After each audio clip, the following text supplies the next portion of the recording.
इस्लाम एक illogical religion है और ये कैसे इलॉजिकल है ये मैं आपको एक्सपोज करूँगा एक प्रश्न के द्वारा। तो देवियों और सज्जनों, स्वागत है आपका इलॉजिकल इस्लाम के क्वेश्चन नंबर 1 में। तो पहला सवाल, कुरान का दावा है कि अल्लाह ने सबसे पहले आदम को बनाया और आदम को बनाने का उद्देश्य उसे ज़मीन का खलीफा बनाने का था ताकि वह ज़मीन में अल्लाह की इबादत कर सके। कुरान चैप्टर 2 वर्स 30। और जब आपके पालनहार ने फरिश्तों से कहा कि मैं धरती में एक खलीफा बनाने वाला हूँ, उन्होंने कहा, क्या तू उसमें उसको बनाएगा जो उसमें उपद्रव करेगा तथा बहुत रक्तपात करेगा, जबकि हम तेरी प्रशंसा के साथ तेरा गुणगान करते और तेरी पवित्रता का वर्णन करते हैं।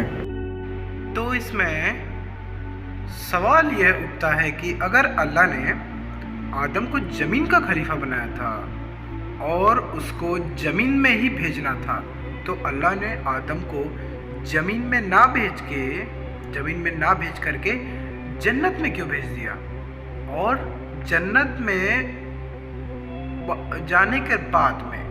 जन्नत के जाने के बाद में उनको हिदायत क्यों दी कि इस पेड़ का फल मत खाना?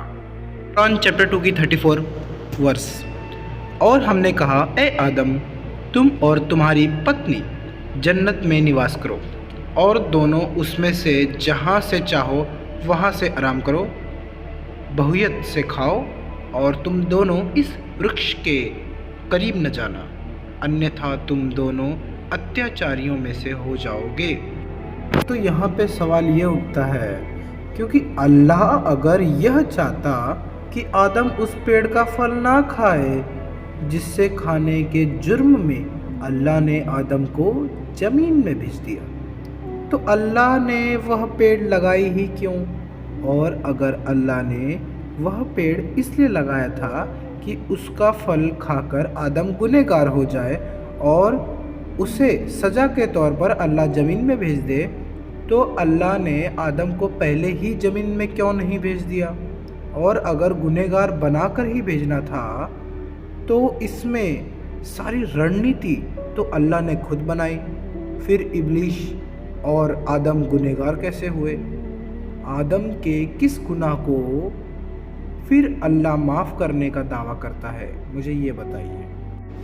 इसको इस मिसाल से समझिए कि एक व्यक्ति ने एक कंप्यूटर बनाया जिसमें उसने गणना डाल दी, एक अपडेट दिया कि 2 और 2 के उत्तर 5 आएंगे, फिर वो उसमें 2 और 2 को जोड़े तो 5 ही आएगा, क्योंकि उसने उसमें ये डेटा स्टोर किया है। परंतु इस पर व्यक्ति उस कंप्यूटर को ख़राब कहे या इस कंप्यूटर ने सही प्रकार से उद्देश्य का पालन नहीं किया, तो ऐसे क्रिएटर के विषय में आप क्या कहेंगे? जाहिर सी बात है, यह गलती क्रिएटर की थी, ना कि कंप्यूटर की, क्योंकि कंप्यूटर ने वही गणना कर रहा है जो आपने उसको आदेश दिया है। चलिए इसकी एक और मिसाल आपको वीडियो की तौर से समझाता हूँ। कुछ फर्क महसूस होता है? होता है। क्या क्या? आपकी दाढ़ी 0.5 mm बढ़ गई है। Stop joking you fool! तुम्हारे अंदर कुछ फर्क महसूस होता है क्या? नहीं। वेस्टेज, किसी काम के नहीं तुम, टोटल वेस्ट, स्टूपिड इडियट। वसी काम डाउन। तुम चुप रहो सना, कुछ फर्क नहीं पड़ेगा इससे, बेवकूफ कहीं का, गधा। वसी प्लीज। सोया नहीं सना, खाया नहीं, तुमसे नहीं मिला, कितने साल मेहनत की मैंने, क्या क्या नहीं सिखाया इसे, कैसे कैसे सिखाया इसे, खड़ा है देखो लैंपपोस्ट जैसा, नालायक, यूजलेस फेलो, यूजलेस मशीन। तुझे डिसमेंटल करके फेंक दूंगा। बिना बात के मुझे मत कोसो। तुमने जो कुछ भी कहा मैं करेक्टली करता आ रहा हूं, उसके बाद भी तुम्हारी उम्मीद पूरी नहीं होती तो कसूर मेरा नहीं तुम्हारा है। अगर मैं वेस्ट हूं तो तुम भी वेस्ट हो। क्या बोला? वसी तुम छोड़ो को। तो देखा आपने वीडियो, परंतु अल्लाह ऐसा क्रिएटर है जो खुद अपने तय किए हुए कार्यों के लिए अपनी रचना को गलत कहता है और उसे सजा भी देता है। वाह! और यदि वह स्वयं अपनी गलती माने तो उसे क्षमा करने का ढोंग करके खुद को महान और दयालु साबित करता है। आइए इसको कुरान से समझते हैं। Chapter number 2 verse 37।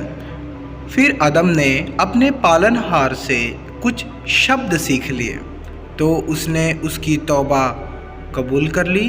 निश्चय वही है जो बहुत तौबा कबूल करने वाला है, अत्यंत दयावान है। क्या है ये? लोग ये क्यों नहीं समझते कि जब अल्लाह को अपने इबादत करने वालों को जन्नत में ही डालना होता तो उसने काफिर क्यों बनाया? जहन्नम में सड़ाने के लिए? उनको क्या मज़ा आ रहा है किसी को जहन्नुम में डाल के उसको तलना, उसके पकोड़े तलना? ये दर्द और सुख ये सारे शारीरिक मसले हैं। दर्द होना शारीरिक है, सुख होना, आनंद होना शारीरिक है। आपको चोट लगती है तो आपके शरीर को दर्द होता है, ना कि रूह को। रूह तो अमर है, रूह डिवाइन का एक वो हिस्सा है जिसे ना दर्द का एहसास होता है और ना ही सुख का एहसास होता है।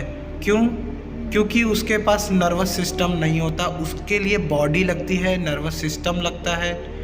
परंतु ये सब चीज़ें उन जाहिलों को नहीं पता थी, इस वजह से उन्होंने जन्नत और जहन्नुम का कॉन्सेप्ट, ये कॉन्सेप्ट की वजह एक और भी है कि जंग, ये कॉन्सेप्ट की वजह जंग भी है।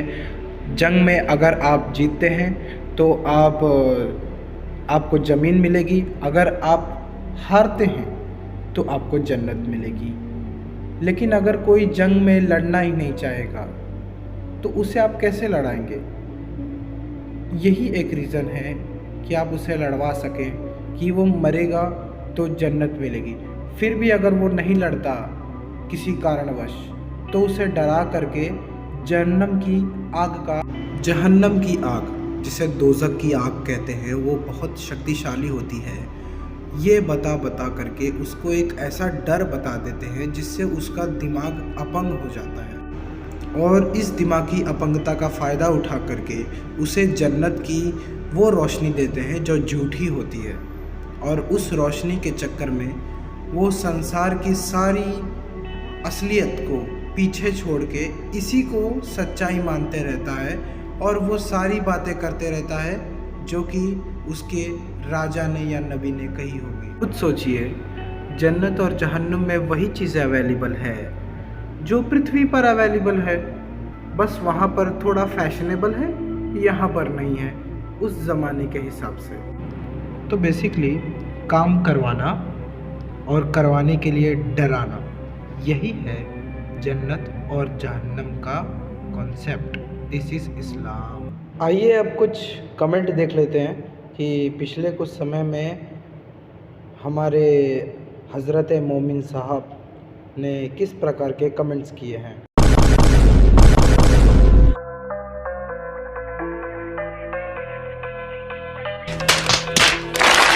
मतलब मूर्खता की भी एक सीमा होती है।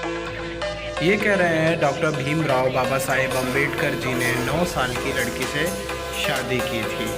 अब ये पूरी बात नहीं बताएंगे कि दोनों की उम्र छोटी थी, पूरी बात बताएंगे तो इनकी पोल खुल जाएगी, इसलिए अब मैं पूरी बात बता रहा हूँ। यहाँ बाबा साहेब अम्बेडकर ने 2 शादियाँ की थी, जिसमें से पहले का नाम था रामाबाई और दूसरे का नाम था सविता। रामाबाई डोंगरे जी की शादी अम्बेडकर जी से तब हुई थी जब वो दोनों छोटे थे। बाबा साहेब 15 साल के थे और वो 9 साल की थी। रामाबाई डोंगरे जी के देहांत के 13 साल बाद दूसरी शादी हुई है सविता जी से। गॉड एक से अनेक कब हुआ और तू अतीस्ट है, तो 33 करोड़। भाई कहाँ है 33 करोड़ गॉड्स? वो 33 कोटि यानी कि 33 सुप्रीम गॉड्स के बारे में बात हो रही है।